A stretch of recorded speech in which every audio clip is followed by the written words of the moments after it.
Bom, recomeçando, despesa orçamentária. O Manual de Contabilidade Aplicada ao Setor Público ele traz para nós que a despesa orçamentária é toda transação que depende de autorização legislativa, tá? Na forma de consignação de dotação orçamentária para ser efetivada. Então, para eu fazer uma despesa orçamentária, eu vou ter que ter, de fato, uma dotação orçamentária para que eu consiga efetivar essa despesa orçamentária. Então, tem que ter a dotação para depois fazer a despesa. Quanto ao impacto na situação líquida, ela pode ser da mesma forma que na receita orçamentária, ela pode ser efetiva, que é aquela despesa que no momento da realização reduz a situação líquida patrimonial da entidade e constitui fato contábil modificativo. Tá? Então, eu também tenho a classificação em despesa orçamentária efetiva e não efetiva. Em geral, a despesa orçamentária efetiva, ela é uma despesa corrente, em geral, tá? Mas ela pode ser efetiva mesmo sendo despesa de capital.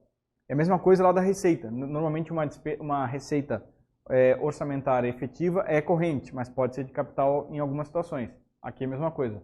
Normalmente a despesa orçamentária efetiva ela é corrente, só que pode existir despesa corrente não efetiva, como por exemplo a aquisição de materiais para estoque e a despesa com adiantamento, né, que elas representam fatos permutativos. Bom, com relação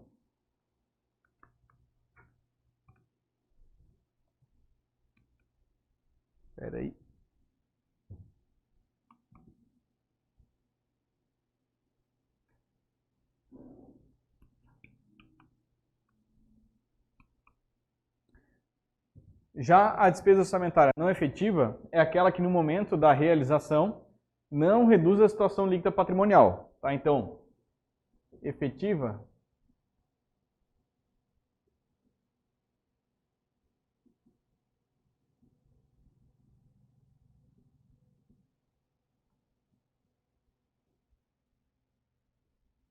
na situação líquida, a despesa orçamentária efetiva, ela, como é uma despesa, ela reduz a situação líquida patrimonial e a não efetiva não ocorre essa redução da despesa orçamentária, da situação líquida patrimonial. Tá? Então, quando ela é efetiva, de fato, ela diminui a situação líquida patrimonial por conta de uma VPD. Quando ela não é efetiva, como ela não tem aí a VPD associada, ela não reduz a situação líquida patrimonial. Então, a despesa não efetiva, normalmente ela se enquadra como despesa de capital. Entretanto, a despesa de capital, que é efetiva, como por exemplo, as transferências de capital, que causam a variação patrimonial diminutiva e por isso classifica-se como despesa efetiva, tá? Porque a transferência de capital é uma receita que eu vou fazer aí um débito no meu ativo. E diferente, por exemplo, da operação de crédito, quando eu recebo uma transferência de capital, normalmente eu não tenho a obrigação de devolver, né? Então, aqui, nesse caso aqui, desculpa, a gente está falando de despesa, né? Então, normalmente, uma transferência de capital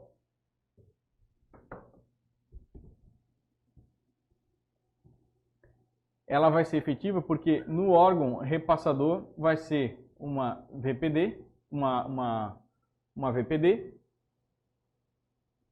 e vai reduzir o meu caixa. Tá? Então, normalmente, para quem está passando, para quem está transferindo essa despesa de capital, vai existir aqui uma VPD e vai tirar do meu caixa. Isso aqui causa uma redução na minha situação líquida patrimonial porque ocorreu aqui uma VPD. Tá? Então, há receitas de capital que são efetivas, mas normalmente a receita de capital ela é não efetiva. Bom, quanto à classificação orçamentária da despesa quanto à classificação institucional, tá? A gente tinha ali a classificação da mesma forma que a receita em efetiva e não efetiva, e aí a gente tem diferentemente agora da receita, na receita a gente não tem esse tipo de classificação. Na despesa a gente já consegue classificar a despesa conforme a sua classificação institucional. E a classificação institucional ela vai refletir, então, a estrutura de alocação dos créditos orçamentários e está estruturada em dois níveis hierárquicos, né? Então, na classificação institucional, eu tenho a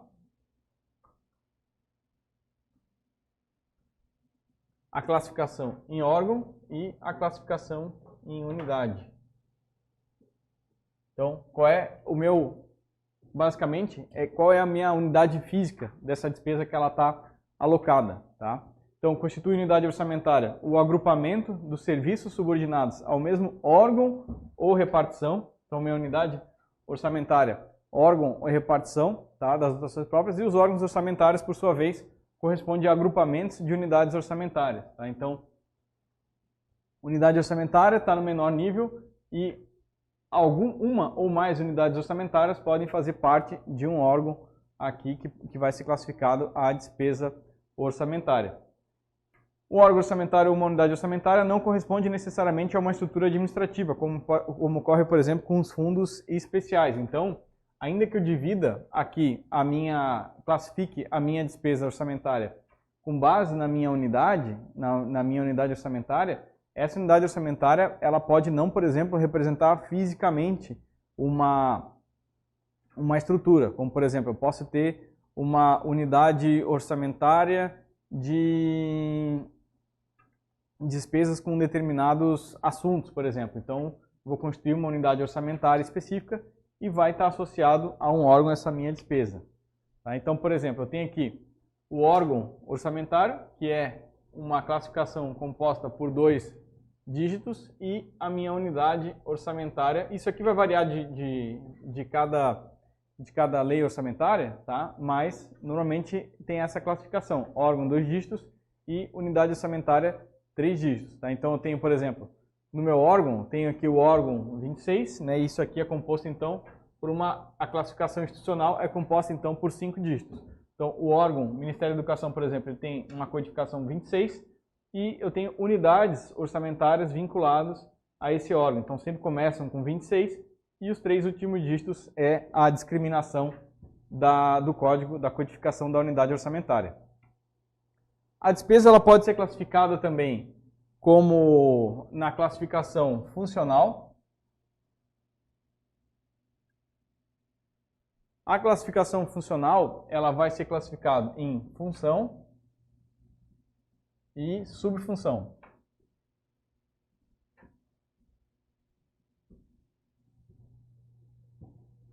E busca basicamente responder a indagação em qual área de ação governamental a despesa vai ser realizada. Né? Então, qual é a função? Né? Então, vai ser na função educação, saúde, função administração, função legislativa. Então, a gente tem um rol de funções estabelecidos lá na portaria 42 de 1999, a portaria ainda é vigente até hoje, tá?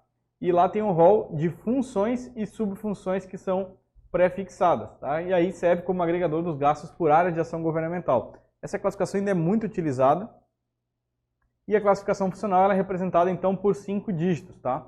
Que aí, da mesma forma que o órgão, a função tem 2 dígitos e a subfunção tem 3 dígitos, tá? Então, eu vou ter aqui uma codificação parecida, tá? Mas para cá eu não tenho uma padronização, que isso depende de cada órgão, entidade, pode ser na prefeitura, ou no estado ou na União, existe uma classificação institucional definida, mas a classificação funcional, essa sim, está prevista lá na portaria 42 de 1999, do então Ministério do Orçamento e Gestão, a estrutura da classificação funcional, que tem as funções e subfunções, tá? Então, função representada pelos 2 primeiros dígitos e subfunção os 3 seguintes. Funciona mais ou menos dessa forma aqui, como está representado no quadro também. A função, ela é representada então pelos 2 primeiros dígitos, tá? E pode ser traduzida como o maior nível, obviamente, né? É o maior nível de agregação das diversas áreas de atuação do setor público. Então, quase sempre se relaciona à missão institucional do órgão, como por exemplo, educação, cultura, saúde, defesa, de modo geral, guarda relação com seus respectivos ministérios. Então, por exemplo, Ministério da Educação, normalmente, ela vai utilizar qual função? Relacionada com a sua missão institucional. Então, função 12, educação.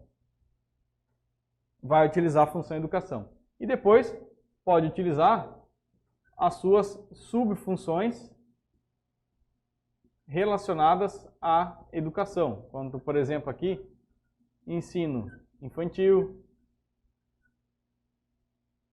aqui educação especial. Então, eu vou utilizar a função 12 com subfunções também relacionadas à função 12 que estão lá na portaria. E essa função aqui, ela está relacionada, então, à missão institucional do órgão, tá? A gente tem uma exceção aqui, um caso especial, que é a função encargos especiais.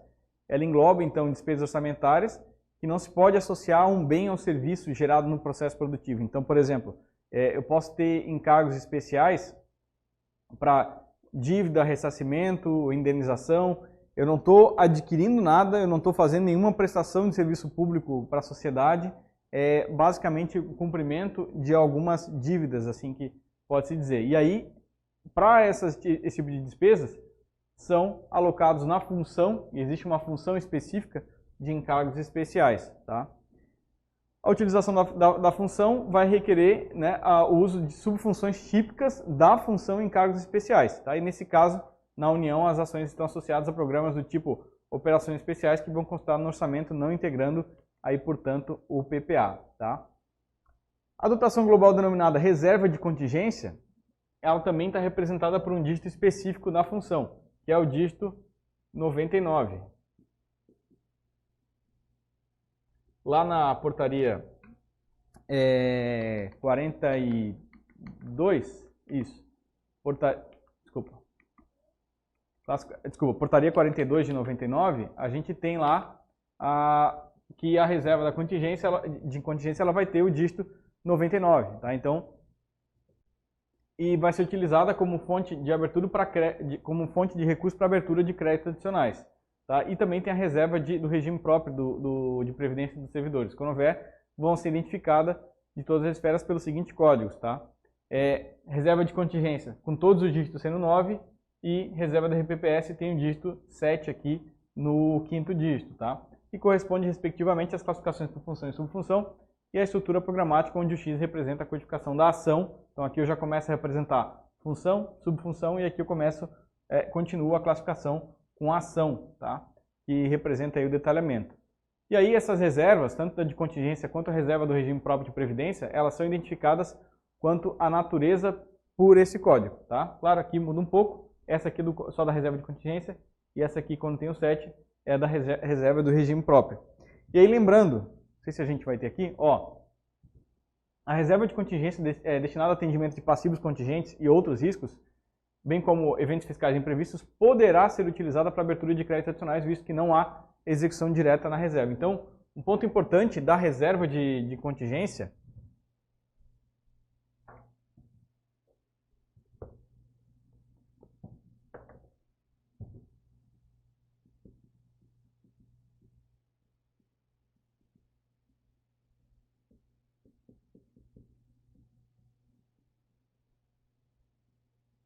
é que a reserva de contingência, aqui, não há execução orçamentária.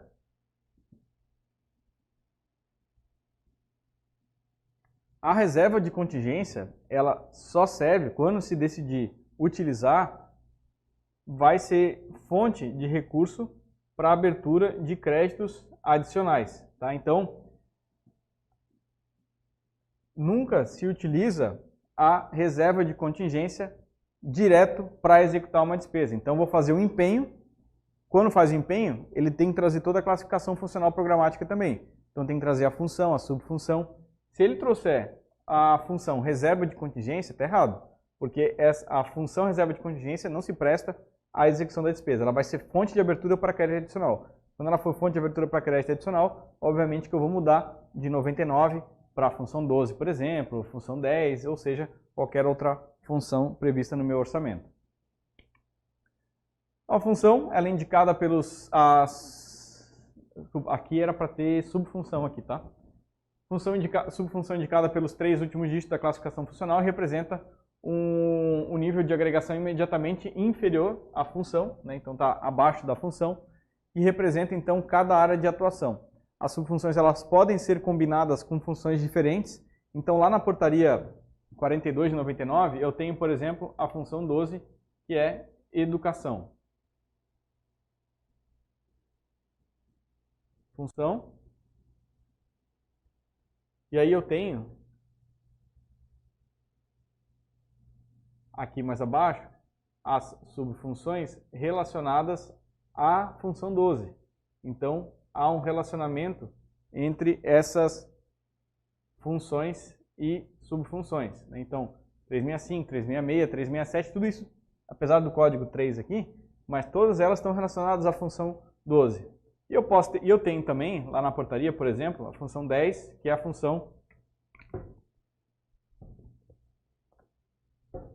função saúde. E na minha função saúde, eu tenho também outros dígitos da subfunção. Eu posso combinar as subfunções da saúde com a função educação, e eu posso combinar, normalmente isso não acontece, é só um exemplo aqui hipotético, tá? Nesse caso, saúde com educação não, mas em outra sim. Por exemplo, eu posso ter lá na subfunção 782, que é transporte, tá? Está relacionado à função transporte. Mas se, por exemplo, eu estou fazendo um transporte escolar, eu posso relacionar essa subfunção transporte, que está relacionada à função transporte, lá com a educação. Assim como eu posso relacionar minhas outras subfunções da função educação com demais subfunções. Então, as subfunções elas podem ser combinadas com funções diferentes, tá? Deve se adotar como função. Aí lembrando só, né, que a gente tem a exceção aqui da reserva de contingência. Ela tem a função e tem suas subfunções. Mas essa aqui não pode ter essa inversão aqui. A gente chama isso de regra da matricialidade. Então, deve se adotar como função aquela que é típica ou principal do órgão. Tá? Em regra, uma única função e as subfunções... Em regra, uma única função e a subfunção é escolhida de acordo com a especificidade de cada ação governamental. A exceção, também tem outra exceção, na função 28, encargos especiais e sua subfunção, que só podem ser utilizadas de maneira conjugada. Então, função 28 e reserva de contingência só de maneira conjugada. A reserva de contingência não está ali porque ela não tem execução. Tá? Então, como a 28 ela tem execução, então, quando for utilizar, só não vai poder fazer essa inversão. Vai poder só utilizar direto com as suas respectivas subfunções. Então, por exemplo, a gente tem a função educação 12 e a subfunção educação infantil 365. Né? A subfunção 365 de fato pertence à função educação de acordo com a portaria 42. A gente também pode, além da classificação institucional e da classificação funcional, a gente tem a classificação programática.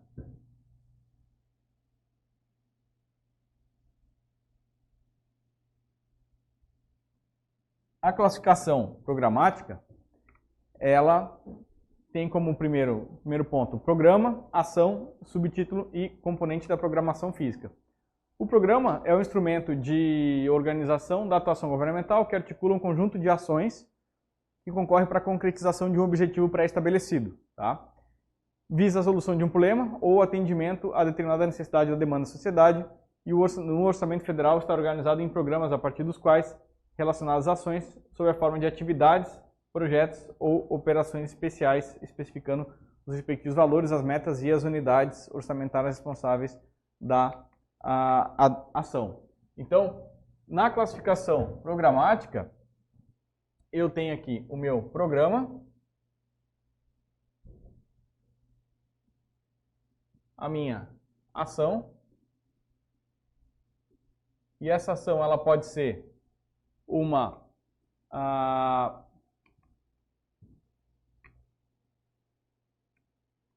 cadê aqui? Essa ação ela pode ser uma atividade,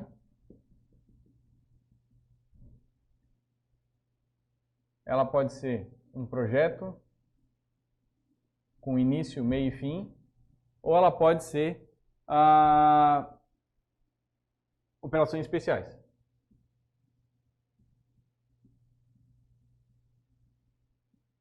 Então, eu tenho a minha classificação funcional programática. No programa, eu tenho aqui um agregador maior e a minha ação vai dizer se essa é uma ação continuada, ou seja, uma atividade, se é uma ação que tem início, meio e fim, que seria um projeto, ou uma ação específica, que é a função, a ação, operações especiais.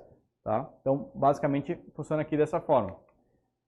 Na ação, a ação operações especiais, das quais resultam produtos, bens ou serviços. As ações são operações especiais, desculpa, das quais resultam produtos, bens e serviços que contribuem para atender o objetivo de um programa. Né? Então, de acordo, a minha ação ela detalha o meu programa.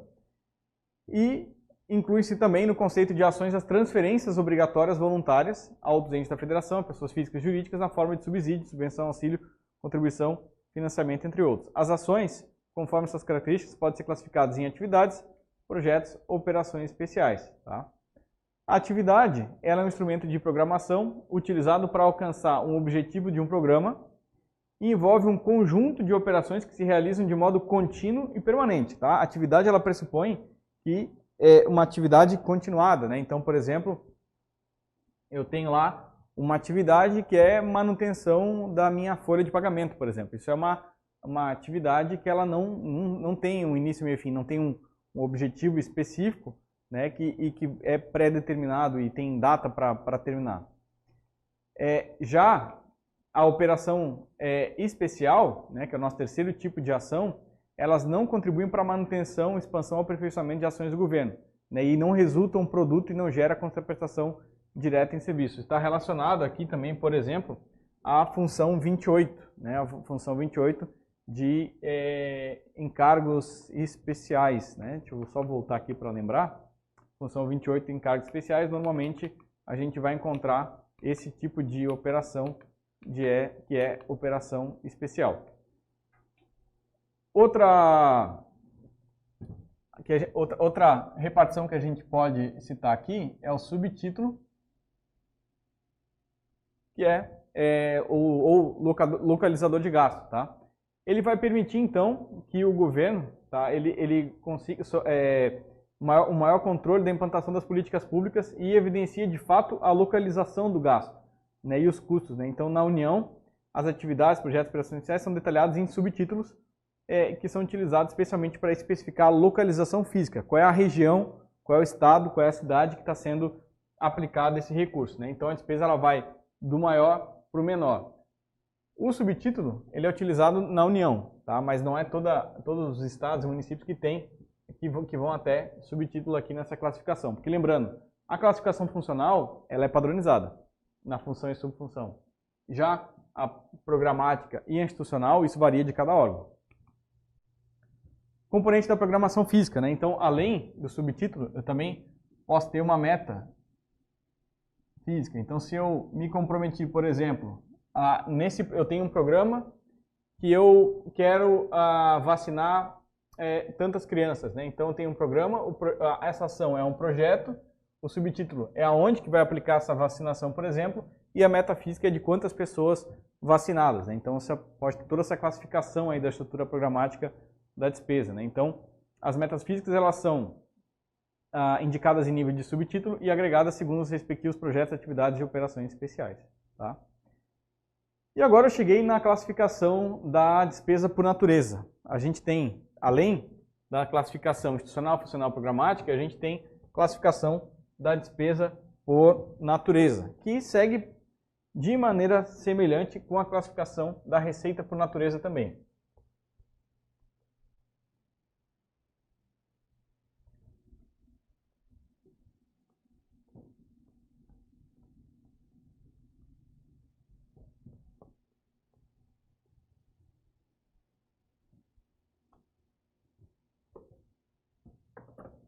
O que a gente tem aqui? A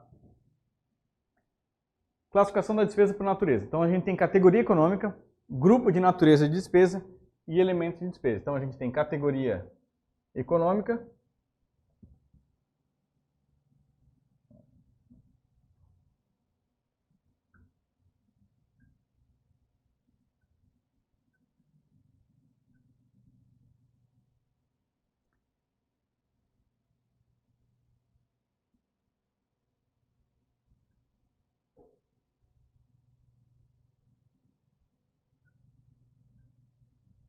e elementos de despesa, tá? Então, a natureza da despesa será complementada pela informação gerencial, modalidade de aplicação. Na verdade, vou botar aqui, vai ficar meio espremido. Modalidade de a. Então, o que a gente tem, né? Classificação da despesa por natureza.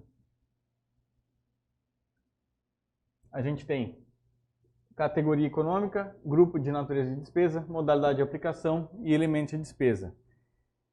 Tem por finalidade indicar se os recursos são aplicados diretamente, né, a modalidade de aplicação. Ela identifica se os recursos são aplicados diretamente por órgãos e entidades da mesma esfera ou por outro ente da federação em suas respectivas unidades, né? E aí possibilita, a modalidade de aplicação, ela possibilita eliminar a dupla contagem dos recursos transferidos ou descentralizados. Então, por exemplo, quando eu vou fazer um empenho da despesa de uma prefeitura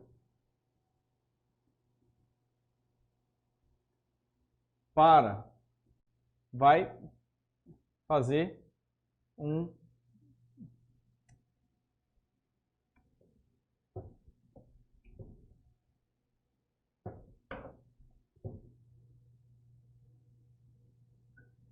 prefeitura pagando uma despesa para o RPPS. As duas, ambas, pertencem ao mesmo orçamento fiscal e da Seguridade Social, certo? Quando a prefeitura for fazer uma despesa, por exemplo, vamos colocar na classificação, no código, ela vai utilizar a modalidade de aplicação 91, que é a modalidade de aplicação entre órgãos, tá? E quando o RPPS reconhecer uma receita, ele vai reconhecer uma receita intra-orçamentária.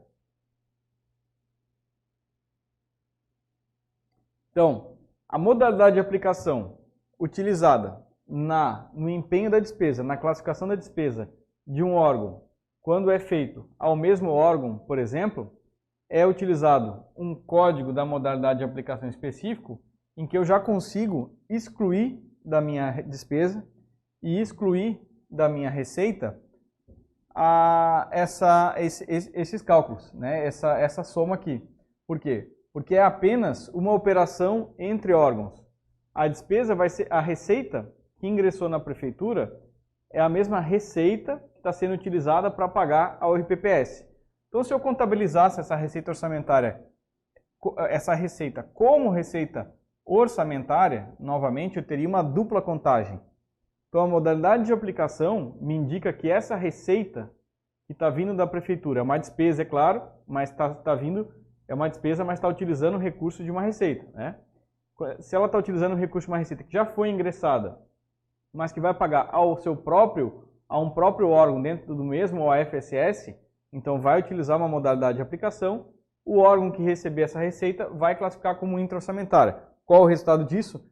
Elimina a dupla contagem. Se não tivesse esse mecanismo da modalidade de aplicação, isso aqui contaria como uma despesa nova lá no meu orçamento e essa receita ingressada contaria como uma receita nova também, né? Então, isso vai inflando um pouquinho os resultados. Então, por isso que tem esse mecanismo aqui de exclusão de duplicidades, certo? De acordo com o artigo 5º da Portaria Conjunta da STN-SOF 163/2001, também vigente até hoje, a estrutura da natureza da despesa deve ser observada na execução orçamentária de todas as esferas de governo e será assim, CGMED, tá? Onde C representa a categoria econômica, G, o grupo de natureza da despesa, C, G, M e D.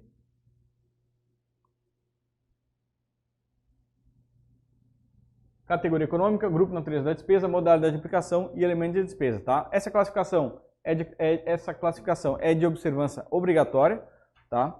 E ela é composta então por 6 dígitos, tá? É composta aqui mais ou menos assim: C, G, modalidade de aplicação com 2 dígitos, elementos de despesa. Então tem 1, 2, 3, 6 dígitos, tá? Então, vai até o nível de elemento e opcionalmente pode ser desdobrado aqui mais um nível que é o subelemento ou desdobramento do elemento de despesa, tá?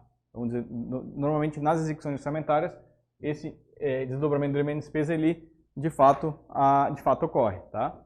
Mas na portaria, a padronização vai até aqui só até elemento de despesa.